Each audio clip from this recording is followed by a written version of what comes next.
জাতিকে আপনি অন্ধকারে রেখে 1.5 ঘন্টা বসে আলাপ করছেন ভাই, এই কারণে আজকে এনসিপির অবস্থা।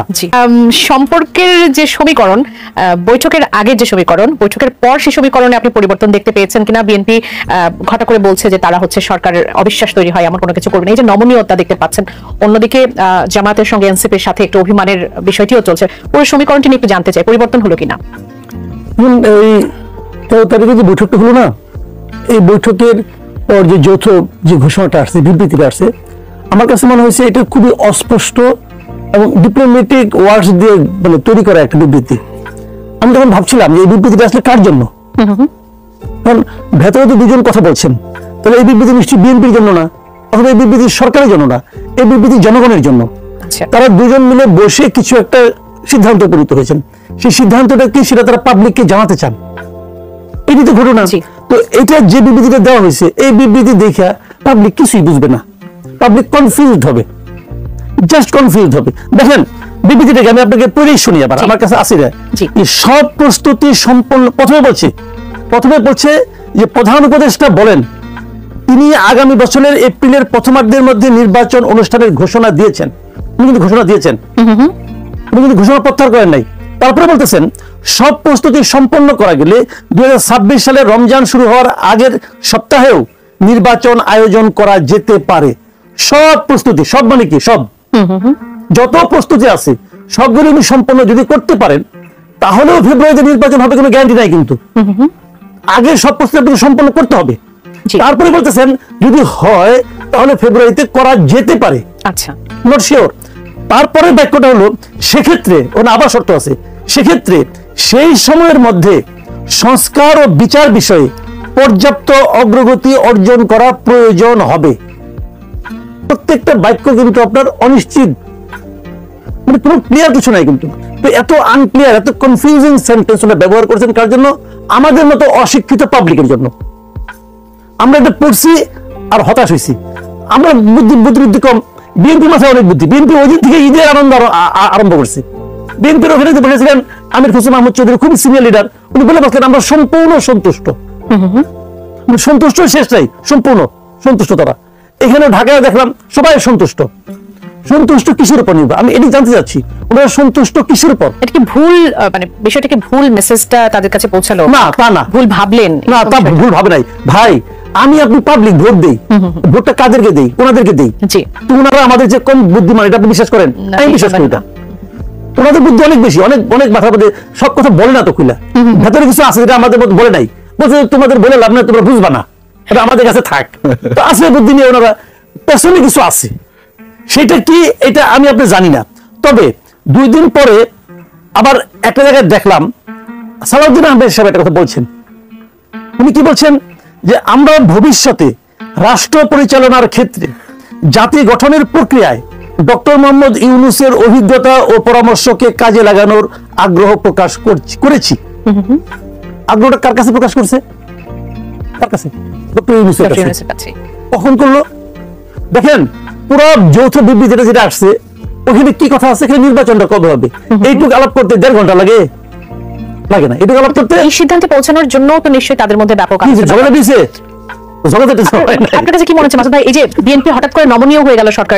অনেক কিছু হয়েছে, অনেক কথাবার্তা হয়েছে, যে কথাবার্তাগুলো আমরা জানি না। হয়তো সেগুলো জাতিকে উন্নতি চরম শিখরে নিয়ে যাবে, অথবা যাবে না, আমরা জানি না।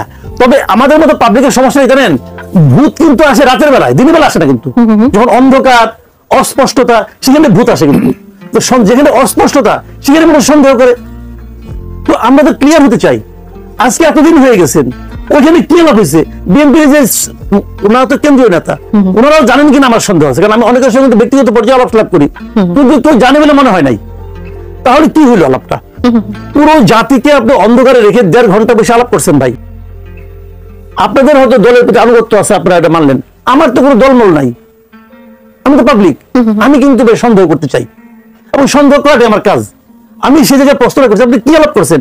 এই ডক্টর মোহাম্মদ ইউনূসকে জাতি গঠনের অভিজ্ঞতা পরামর্শ কাজে লাগাবেন, এই প্রস্তাবটাকে দিচ্ছেন, সেই প্রস্তাব ওনারা গ্রহণ করছেন, কি করছেন জানতে চাই। এই জানার আগ্রহটা আমাদের থাকবে। যতদিন পর্যন্ত উত্তর না পাবো, ততদিন পর্যন্ত জানতে চাওয়ার সঙ্গে আরো অনেক শাখা প্রশাখা যাবে। একদম। এখন কি কারণে খুশি হন? ওইটুকু কথা কিন্তু আমারে বললে আমি খুশি হইতাম না। তোমরা খুশি হয়েছে কে? ভিতরে কিছু আছে, ভিতরে কিছু আছে, সেটা এখনো বোঝা যাচ্ছে না। হয়তো একদিন জানবো। আমি খুশি না, আমি কিন্তু যদি জানতে চাই, এই বৈঠকের অনেক কিছুই যেমন পরিষ্কার নয়, কিন্তু এই বৈঠকের পর এই বিষয়গুলো তো আমরা জানতে পারছি যে জনাব তারেক রহমান দেশে ফিরবেন এবং সেটি খুব দ্রুত সময়ের মধ্যেই হতে পারে, সেটি প্রস্তুতির কথা আমরা বলছিলাম। আবার আপনি বললেন যে এই বৈঠকের মধ্যে কি কি ঘটেছে বা বিএনপির সাথে কোন বিষয়ে সমঝোতা হয়েছে সেটা হয়তো আমরা জানি না, কিন্তু অন্যদিকে তো আমরা দেখতে পাচ্ছি এনসিপি জামাতের সাথে মনোমালিন্যটুকু তো স্পষ্টভাবে আমরা দেখতে পেয়েছি, বিশেষ করে জামাতের সাথে। জামাত এই যৌথ বিবৃতিকে তারা আসলে ভালোভাবে নেয়নি। পুরো বিষয়টিকে আপনি কিভাবে দেখেন? না, এনসিপি তাদের মধ্যে চলবে। দেখুন, এনসিপি কে আমার কি মনে হয় জানেন, এটা হলো কি জানেন, একটা মানে এই সরকারের অতিরিক্ত গুরুত্ব দেওয়া একটা দল। এই দলটার নিবন্ধন এখনো হয় নাই। এই দলটাকে যেভাবে গুরুত্ব দেওয়া হয়, এটা আমার কাছে টু মাচ মনে হয়, আমার কাছে লজিক্যাল মনে হয় না। আপনি তো বলবেন যে না, ওনারা তো আন্দোলনের সঙ্গে ছিল। এই আন্দোলনের সঙ্গে তো আরেকটা দল হয়েছে, জামাত মধ্যে একটা দল আছে না, জামাতে যে ইয়েরা ওদের, হ্যাঁ না না না না না, আরেকটা দল হয়েছে স্টুডেন্টদের নিয়েই, এটার নাম আপ বাংলাদেশে কি একটা নাম হয়েছে, আপ বাংলাদেশ একটা দল হয়েছে। ওটা তো এরাই, ওরা তো এই সম্মুখ সারি ছিল, তো ওদেরকে তো আমার বাংলাদেশ যেটা, না না না, আপ বাংলাদেশ একটা মানে ছাত্রদের একটা দল হয়েছে, যা নাকি এদের সঙ্গে থাকার কথা ছিল, ওরা থাকেনি, আর ওরা আপ বাংলাদেশ করেছে। তো ওদেরকে ডাকেন না কেন ভাই আপনারা? ওরা তো আন্দোলনে ছিল। ক্রাইটেরিয়াটা কি, এটা তো আমি বুঝি না। ক্রাইটেরিয়াটা কি? Y NCP? এনসিপি কি ভূমিকা? বৈষম্যের মধ্যে ছাত্র আন্দোলন ডাকে, আমার কোনো আপত্তি নাই। এনসিপি কি আন্দোলনে ছিল? লিডারশিপের জায়গায় তো এই এনসিপি তে যারা আছে এখন, তাহলে ব্যক্তি দেখে ডাকবেন, তাদেরকেই তো আমরা সবথেকে বেশি আসলে ব্যক্তি দেখে ডাকবেন আপনি? ব্যক্তি দেখে অনেক ছোট ছোট দল আছে, এক ব্যক্তি এক দল, কিন্তু ব্যক্তিটা খুব হ্যাভি, তাকে ডাকেন। আপনি ওটা কেউ ডাকবেন, এগুলি কোনো কথা না। এগুলি যেন এক চোখে নুন বেচা, আরেক চোখে তেল বেচা, একটু সুজা আপনি ভাই। ওই এখন বড় মানুষের প্রতি কোনো সমালোচনা করা যাবে না ভাই, এটা কোনো কথা হলো না। তো সমালোচনা সক্রিয়তা আসছে সবার জন্য, করার জন্য। তো এগুলি এনসিপি ডাকছে, এনসিপি মন খারাপ করছে, মন খারাপ করছে কি হয়েছে? জামাত মন খারাপ করছে। সরকার চলবে সরকারের মতো, তবে এনসিপি এবং জামাত যে কারণে মন খারাপ করছে, ওই কারণটা কিন্তু আমি ভ্যালিড মনে করি। সেটা কি রকম? সেটা হলো যে আপনারা একটা মাত্র পলিটিক্যাল পার্টির সঙ্গে বসে আপনি কিন্তু নির্বাচনের ডেট ঘোষণা করতে পারেন না, এটা কিন্তু আমি মনে করি। মানে নির্বাচনের ডেট ঘোষণা নিয়ে তো এখন পর্যন্ত অস্পষ্টতা না, অস্পষ্টতা না হলেও এই ফেব্রুয়ারি শব্দ যে উচ্চারণ করেছেন আপনি, এটা আপনি করতে পারেন না। আচ্ছা, একটা মাত্র দলের সঙ্গে বসে আপনি বলা উচিত ছিল যে ঠিক আছে, আলাপ করলাম, আলাপ সফল হয়েছে, আমি দেশে যে এটা ঘোষণা দেবো, অন্যদের সঙ্গে বসেও হয়ে যেত। আরে ভাই, এত কিছু তো করার দরকার নাই। এই প্রবলেমগুলো তো ইনভাইট করা হয়েছে, ডক্টর ইউনূস সাহেব নিজ দায়িত্বে এই প্রবলেমগুলো ক্রিয়েট করেছেন। আমি আপনাকে এক্সাম্পল দিয়ে বলি ভাই, দুদিন আগে সমস্ত পলিটিক্যাল পার্টির সঙ্গে মিটিং করলেন, প্রায় 28টা না 29টা পার্টি ওখানে ছিল। তার মধ্যে 25টা পার্টি বললো যে তারা নির্বাচন চায় ডিসেম্বরে অথবা তার আগে, বিএনপি সহ বললো। তো বললো 6 জুন ঈদের আগের দিন, ঈদের শুভেচ্ছা দিতে যে উনি আসমকে বলে দিলেন যে এপ্রিলের প্রথমার্ধের যে কোনো দিন নির্বাচন হবে। আমি যদি প্রশ্ন করি ওনাকে, হয় এপ্রিল, আপনি এপ্রিলটা বলছেন কোন যুক্তিতে? যুক্তিটা কি আমার বুঝান। আপনি যুক্তি বললেন না, আপনার মনে হয়েছে তো আপনি বলে দিয়েছেন। আপনি দুদিন আগে পলিটিক্যাল পার্টির সঙ্গে আলাপ করলেন, পলিটিক্যাল পার্টি কেউ বলছিল এপ্রিলে দেন, কেউ বলছিল, কেউ তো বলে নাই। জামাত খালি বলছিল ফেব্রুয়ারি থেকে এপ্রিল, তাহলে এরকম একটা বলছিল, কিন্তু এপ্রিলে হতে হবে এটা কেউ বলছে, বলে নাই। কিন্তু ম্যাক্সিমাম লোক বললো ডিসেম্বর কিংবা তার আগে। আপনি তাহলে এপ্রিল করে ঘোষণা করলেন কেন? যদি করলেনই তাহলে আবার এত দূর যায় নিয়ে প্লেনে যায় 6 ঘন্টা ভ্রমণ করে ওখানে যে আবার 2 মাস আই গেলেন কেন? কেন এটা কি খেলাধুলা নাকি? খেলাধুলা করেন আপনি আই গেলেন কেন? যদি আপনি আই গেবেনি তারেক রহমানের সঙ্গে আলাপ করার প্রয়োজন হয়, তারেক রহমানের সঙ্গে ফোন করতেন একটা 6 তারিখের আগে, বলতেন আমি ডেটটা নিয়ে আলোচনা করেছি আপনার সঙ্গে, সমস্যাটা কি ছিল? ফোন করে বলতেন যে না উনি তো চাইলে আপনি তখন একটা জায়গা দিতেন। কিন্তু আপনি এপ্রিল ঘোষণা করলেন, গেলেন যে আমি আবার মানে ফেব্রুয়ারি একটা নাম উচ্চারণ করলেন, কিন্তু বললেন কিন্তু এপ্রিলের কথাই। দেখেন যৌথ বিবৃতিতে কিন্তু বলা হয়েছে উনি এপ্রিলের কথা ঘোষণা করেছেন, মানে উনি এখান থেকে সরেন নাই একটুও। যদি বলতেন ঘোষণা করিয়াছিলাম কিন্তু এখন চেঞ্জ করিতেছি, তা কিন্তু বলে নাই, ঘোষণা করেছেন। কিন্তু সম্ভব সব হয়ে যায়, তাহলে কি হলো? সবটা কি স্পষ্ট? কিছু স্পষ্ট না। এটা শুনেন, ওনার সঙ্গে একজন লোক গেছে না, ওই আপনার খলিলুর রহমান সাহেব। আচ্ছা, এটা কি জাতীয় নিরাপত্তা বিষয়ে কোনো মিটিং ছিল? এই ভদ্রলোককে নিতে হবে কেন ওখানে? ঘটনা কি আমি বলি আপনাকে, আমি যেটা বুঝি, আমি তো আমার বুঝি, আমি তো আবার সন্দেহবাদীগ্রস্ত লোক। ঘটনা হলো বিএনপি 3 জন উপদেষ্টার ব্যাপারে তাদের একটা রিজার্ভেশন কথা বলেছিল প্রকাশ্যে। 3 জন, আসিফ মাহমুদ, সজীব ভুঁইয়া, মাহফুজ আলম এবং খলিলুর রহমান। বিএনপির সঙ্গে আগের মিটিং এ অপ্রয়োজনে আসিফ মাহমুদ এনে বসে রাখছে। কেন বসে রাখছে? যে তুমি যাকে পছন্দ করো তাকে আমি তোমার সঙ্গে মিটিং সব বসে রাখবো। দ্বিতীয় মিটিং হয়েছে লন্ডনে, ওখানে খলিলুর রহমানকে দিয়া এই বিবৃতি পড়াইছে এবং খলিলুর রহমান সঙ্গে আমাদের আমির হোসেন মাহমুদ মিটিং করছে, একটা পড়াইছে। কি করবেন আপনি? বুঝছে তার মানে এখন বাকি আমি আপনাকে আমার কমন সেন্স দিয়ে বলি, বলবেন। আগামীতে যে মিটিংটা হবে বিএনপির সঙ্গে, যে একান্ত করে মিটিং হয়, ওটা মাহফুজ আলম মাহফুজ আলম থাকবেন। রাখবে। কারণটা কি? কারণটা হলো তোমরা যা চাও সেটাকে আমি পাত্তাই দেই না, আমি যা চাই সেটাই হবে। এই যে আচরণ, এই যে চিন্তা, এই যে মানসিকতা, ইহাকেই স্বৈরাচারী মনোভাব বলা হয়। কখনো এনসিপি নাহিদ ইসলামকে ডেকে বলছেন যে আমি পদত্যাগ করব, কখনো শুধুমাত্র লন্ডনে গিয়ে তারেক রহমানের সাথে তিনি বৈঠক করে বলছেন যে ফেব্রুয়ারির মধ্যেই হয়তো বা রোজার আগে হয়তো নির্বাচন দেওয়া সম্ভব হতে পারে। মাঝখান থেকে আজকের ঘটনা যদি বলি, ছোট ছোট দলগুলোর সাথে আলোচনায় আজকে জামাতকে বেশি কথা বলতে দেওয়ার সুযোগ দেওয়া হয়েছে বলে একেবারে ওয়াকআউট করেছেন গণফোরামের সাধারণ সম্পাদক doctor Mizanur Rahman, CPP Rahin Hossain Prince, ভারতীয় জোটের সমন্বয়ক সাহাদ হোসেন সেলিম, কারণ তারা গুরুত্ব পাচ্ছেন না। আমার প্রশ্নটা হচ্ছে যে ছোট ছোট দল যারা আছেন তাদেরকে কতটুকু গুরুত্ব দিচ্ছে এই সরকার? বুঝছেন তো আমি তো এই প্রথমেই বললাম আপনাকে যে দলটার নাম আমি বের করে পাচ্ছি না, বলে ইউনাইটেড পিপলস বাংলাদেশ, আচ্ছা, আর সংক্ষেপে বলে আপ বাংলাদেশ। আপনি বলছিলাম যার সভাপতি হচ্ছে আপনার আলী হাসান জুনায়েদ এবং মহাসচিব হচ্ছে রাফে সালমান রিফাত, এরা ছাত্র শিবির করতে এক সময়। এবং এই পুরো আন্দোলনে, এই স্বৈরাচার বিরোধী আন্দোলনে এই যে দুজনের অসাধারণ ভূমিকা ছিল, খুবই দুর্দান্ত ভূমিকা ছিল এদের। এদের সঙ্গে শেষ পর্যন্ত এনসিপির মেলে নিয়ে কথা ছিল তারাও ওখানে থাকবে, এবং এমনও কথা হয়েছিল যে জুনায়েদকেই মহাসচিব বানানো হবে, মানে সাধারণ সম্পাদক যে পোস্ট আর কি, এটা যেটা মধ্যে এখন আক্তার সাহেব আছেন, জুনায়েদ এটার দাবিদার ছিল। কিন্তু তো এটা তো এই কি শিবির করতো না কি করতো আমার জানা দরকার না, আমার জানা দরকার হলো কি এরা তো আন্দোলনই ছিল একদম। তো নাহিদ ইসলামের যোগ্যতাটা কি? সে আন্দোলনই ছিল, তো এরাও আন্দোলনে ছিল, এরাও আন্দোলনের সম্মুখ সারির মুখ, এরাও একটা দল করছে, নাম হলো আপ বাংলাদেশ নামে, এটা মে মাসে হয়েছে, আত্মপ্রকাশ করছে। এখন এনসিপি যদি নিবন্ধন পায় নাই, এরাও নিবন্ধন পায় নাই, এদের সঙ্গে এনসিপি পার্থক্যটা আপনি কিভাবে করবেন? এদেরকে দাওয়াত করলেন না কেন? তো এইখানেই তো আপনি বৈষম্য করলেন, আপনি তো বৈষম্য শুরু করছেন রে ভাই, আপনি তো পক্ষপাত দুষ্ট আচরণ করতেছেন। কিন্তু সবাই বলবে, কে না জানে বাংলাদেশের, কে না জানে যে এনসিপি হলো ডক্টর ইউনূসের স্বপ্নের দল। কারণ উনি তো এটা লন্ডনে যে ফিনান্সিয়াল টাইমস কে বলে আসছে, ওখানকার পডকাস্টে বলছে, সরাসরি বলছে যে আমি ওদের ডেকে বলছি তোমরা একটা রাজনৈতিক দল করো। তোরা বলছে না আমাদের তো কেউ চিনে না, আমার দলগুলো হবে। তখন আমি তাদেরকে বললাম হ্যাঁ তোমাদেরকে দেশের সবাই চিনে, তোমার দল করলে দলের লোক আসবে। পলিটিশিয়ান হিসেবে ডক্টর ইউনূস আসলে 100-র মধ্যে 3-4 বেশি পাবে না, মানে পলিটিক্সে, মানে পলিটিশিয়ান হিসেবে পলিটিক্যাল যে নলেজ, এই নলেজ যদি পরীক্ষা হয় ইউনূস সাহেব 100-র মধ্যে 3-4 বেশি পাবে না। কারণ উনি নিজের ওনার পলিটিক্যাল একটা ছিল, পার্টি করছিল, ফ্লপ খাইছে মাস না যাইতে, আবার এদেরকে আইনা চৌরাস্তার মোড়ে দাঁড় করে দিচ্ছে, দিয়ে এদের তো লোক দেয়। কারণটা কি? ওনার উপলব্ধি ভুলটা কথা সেটা আমি বলি, ব্যক্তির পরিচয় দল হয় না, দল করতে হলে মাঠ পর্যায়ে সংগঠন থাকতে হয়। তোমাদের সবাই চিনে, উনি এটাই মনে করছেন যে তোমাদের সবাই চিনে, যেহেতু তোমাকে চিনে অতএব তুমি দাঁড়ালে পরে একটা দল হয়ে যাবো, হবে না, দল এভাবে হয় না রে ভাই। আমারও এখন আল্লাহর রহমতে বাংলাদেশ অনেক লোক চিনে, আমি যদি দল করতে যাই 3 জন লোক জোগাড় করতে পারবো না, এটাই নিয়তি। ব্যক্তির পরিচয় দল হয় না, দল করতে হলে মাঠ পর্যায় থেকে সংগঠন গড়ে উঠতে হয়, সেখান থেকে দল হয়। এনসিপি তো সেই চেষ্টাটা আসলে চালিয়ে যাচ্ছে, যেমন যখনই তারা ঢাকার বাইরে যায়, শুনেন এই দেশের মানুষ কিন্তু খুব সচেতন, যখনই তারা ঢাকার বাইরে যায়, সভা করতে বসে মিটিং করে, পাবলিক কয়ে যাবে তুমি কেন, তুমি এখানে মিটিং করো কোন এখতিয়ারে? যখনই তারা ঢাকার বাইরে যায়, ঢাকা, আমি একজন লোকের কথা জানি, আমি বলি আপনাকে, আমাকে কালকে একজন জানালো ইনফরমেশন দিল যে একজন এরকম সমন্বয়ক জেলা পর্যায়ের এক নারী সমন্বয়ক আর কি, একটা এখনো মাস্টার্সও কমপ্লিট হয় নাই, সমন্বয়ক হওয়ার পরে এখন গুলশানে থাকেন বাসা ভাড়া নিয়ে, মাঝে মাঝে ক্লাস করার সময় এখান থেকে প্লেনে করে যান, যে এখানে ক্লাস করে আবার চলে আসেন, তো কিন্তু সমন্বয়ক। এখন এই জিনিসটা ওনার আত্মীয় স্বজন, পাড়া প্রতিবেশী, ওনার ক্লাসমেট সবাই দেখে না, দেখে তো। এখন যখন দেখে তখন ওই একজনের কারণে কিন্তু পুরো সমন্বয়কদের উপর একটা মানুষের ধারণা চলে আসে যে এরা বুঝি এমনই।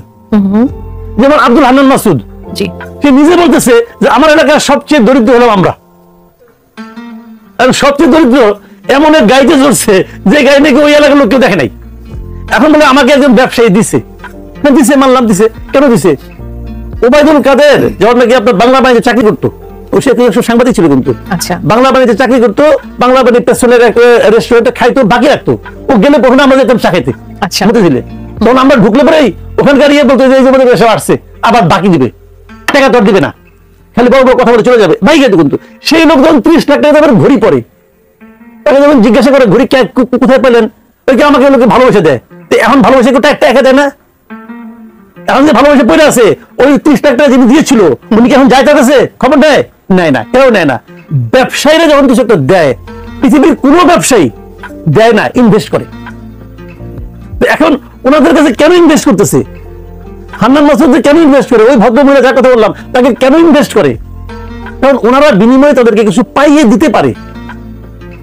এখন এই লোকগুলি যখন তারা যখন এই লোকগুলি যখন প্রত্যন্ত অঞ্চলে যায় সংগঠন করতে, সংগঠন হবে হবে না। তাদের সঙ্গে আরো কয়েকজন ধান্দাবাজ জুটবে। কারণ ওই ধান্দাবাজে মনে করবে আমিও তাহলে আমার লেভেলে কিছু এগুলি করি, তাহলে তো পাবলিকের ঘুরতে হলো না, পাবলিক তো ইনভলভ করতে পারবেন না। যে কারণে আজকে এনসিপির এই অবস্থা। এনসিপি একটা সম্ভাবনাময় দল হতো কিন্তু যদি তারা নিজেদেরকে একটু কন্ট্রোল করতে পারতো। পারে নাই তো কন্ট্রোল করতে, এবং না পারাটাই স্বাভাবিক। না পারে স্বাভাবিক কেন ধরেন একটা জায়গা, এই জায়গাটা হলো টোটালি হলো যে দুর্নীতির একটা উর্বর ক্ষেত্র।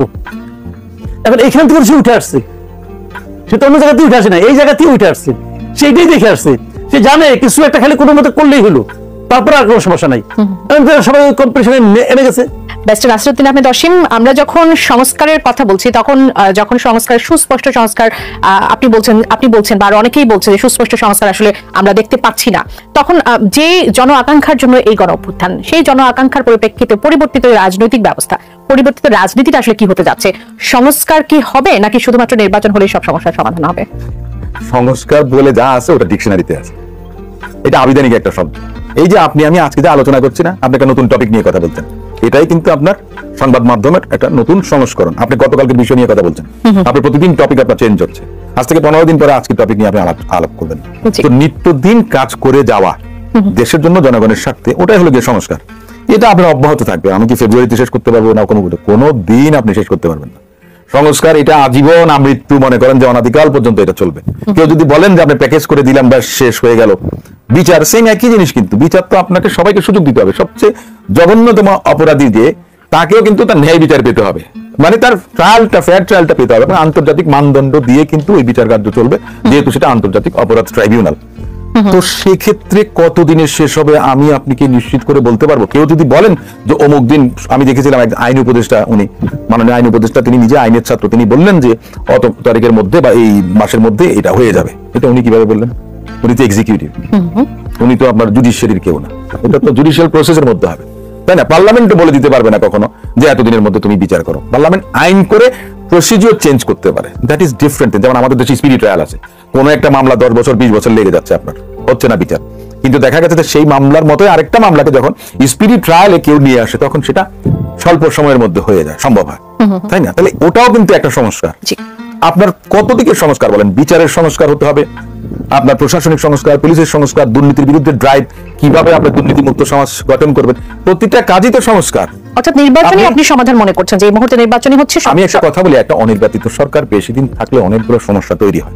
প্রথম কথাটা খুব বেশি অনির্বাচিত থাকলে যারা সুযোগটা পাচ্ছে অনেকটা হলো কি, রাজনীতিতে অভিজ্ঞতা অর্জন করাটা বড় বিষয়, তাই না? কিন্তু অভিজ্ঞতার আগেই যখন কেউ আপনার চর্চাটা শুরু করে, চর্চা মানে কি, এটা কিন্তু আমরা প্রমাণ পেয়েছি, যে উদাহরণ কিন্তু যে কেউ দেবে, আপনারাই কিন্তু এই পত্র পত্রিকা টেলিভিশনে আমরা দেখি যে কে কোথায় কাকে টাকা দিয়ে পোস্টিং দিয়েছে বা কি হয়েছে না হয়েছে বিভিন্ন দিন। এবং নতুন যে রাজনৈতিক দল, আমি তাদেরকে সাধুবাদ জানিয়েছিলাম, তাদেরকে স্যালুট জানাই, কারণ তারা হুইসেল ব্লোয়ার ছিল। এবং আপনার যে নতুন একটা ধারা বা সংস্কৃতি, তারা রাজনীতিতে একটা গুণগত পরিবর্তন করতে পারবে বা পারতো, আমি আশাবাদী ছিলাম। কিন্তু কিছুটা হতাশ হচ্ছে আমি নিজেই। সাধারণ মানুষ কিন্তু এগুলি দেখছে, তারা বলবে যে এ তো মনে করেন যে ব্যবসার আগে চুরি শিখেছে। এইটা তো আপনার কারো প্রত্যাশা হতে পারে না। আমি এখনো তাদেরকে বলি যে তাদের মনে করেন, তারা অপেক্ষাকৃত নবীন, তরুণ, অনভিজ্ঞ, তাদেরও উচিত মনে করেন যে বড় রাজনৈতিক দল বা যাদেরকে তাদের পছন্দ করে, তাদের সঙ্গে কথা বলে কিভাবে মনে করেন যে দেশটাকে এগিয়ে নিয়ে যাবে, গণতন্ত্র উত্তরণের জন্য অবদান রাখতে পারলেই কিন্তু তারা মানুষের কাছে গ্রহণীয় হবে। আদারওয়াইজ তারা তো আপনার অঙ্কুরেই মনে করেন যে ওই কলিটা জন আকাঙ্ক্ষার পরিবর্তিত রাজনীতি আসলে কেমন হতে যাচ্ছে? আমরা সংস্কার বলছি, কিন্তু সংস্কার সেভাবে দেখতে পাচ্ছি না। তাহলে কি নির্বাচনই একমাত্র সমাধান? আমি মনে করি, দেখেন, হুটহাট করে কিছু করলে হবে না। আপনারা সংস্কার করেছেন, প্রতিদিন মিটিং করতেছে, মিটিংয়ে ঝগড়া দিতেছে, কেউ অভিমান করে বাড়িয়ে পড়তেছে, অনেক কিছু হচ্ছে, কিন্তু এখান থেকে কিছু একটা প্রস্তাবনা আসবে। আমি প্রস্তাবনাগুলি নিয়ে আমার কোনো আপত্তি নেই, প্রস্তাবনা আসতেই পারে, নতুন নতুন প্রস্তাব আসবে। আবার দেখেন বিএনপি দীর্ঘদিন ধরে এদের সংস্কার শব্দটা বাংলাদেশে প্রথম আবিষ্কারই করছে বিএনপি। 2.5 বছর আগে তারা কি রাষ্ট্র সংস্কার করবে, রাষ্ট্র মেরামত করবে, 2016। এখন আমার কথা হলো কি, যে ঠিক আছে, এরা যেটা করতেছে, আমার খালি একটাই প্রশ্ন, আপনারা যেটা করতেছেন এরা কারা? 1 নম্বর, কিছু এনজিও, কিছু ভাড়াটে বুদ্ধিজীবী, এরা করতেছে কি কারণে করতেছে? দেশ চালাবে, কারা চালাবে? পলিটিশিয়ানরা চালাবে। তো পলিটিশিয়ানরা কিভাবে চলবে? এটা কি ভাই এনজিও আর ভাড়াটে বুদ্ধিজীবীরা করে দিবে? এটা ব্যাপার বোঝান। এরা যদি শুরুতেই ওই বিভিন্ন দলের কাছ থেকে সংস্কার প্রস্তাব নিত, নিয়ে তারপরে যদি কম্পাইল করতো এটা তো ভালো, কিন্তু এরা করছে কি নিজেরা আগে এটা কম্পাইল করছে, তারপরে বলে তুমি আমাদের কোনটা মানো। ভাই এইটা বাস্তবায়ন করবে কারা? এই পলিটিক্যাল পার্টিগুলো তো ধরেন, আমি হাইপোথেটিক্যালি ধরলাম বিএনপি ক্ষমতায় গেল, এরা সংস্কার প্রস্তাব অনেকগুলি টিক চিহ্ন দিল, মিলে সবকিছু হইলো, বিএনপি যাই গুলো এগুলি আমি কেন মানবো? আমার তো নিজেরই 31 দফা আছে, আমাদের এর ঠিক কোন অংশে কম, কোন অংশে খারাপ বলেন আপনি? তো আমি এটা বলে রাখি আপনাকে, আমার পাশে বিএনপি লিডার আছে, তার তাকে সাক্ষী রেখে বলি, যদি বিএনপি ক্ষমতায় আসে তাহলে 31 দফার বাইরে কোনো সংস্কার মানবে না। অসংখ্য ধন্যবাদ ব্যারিস্টার নাসিরউদ্দিন আহমেদ অসীম, অসংখ্য ধন্যবাদ মাসুদ কামাল আমাদের এই আয়োজনে যুক্ত হওয়ার জন্য। নিশ্চয়ই আবারও আপনাদের সঙ্গে আলোচনা টেবিলে বসতে পারবো। দর্শক, এতক্ষণ আপনারা যারা আমাদের সঙ্গে ছিলেন, আগামী পর্ব দেখার আমন্ত্রণ জানিয়ে যেখান থেকে বিদায় নিচ্ছি। ধন্যবাদ।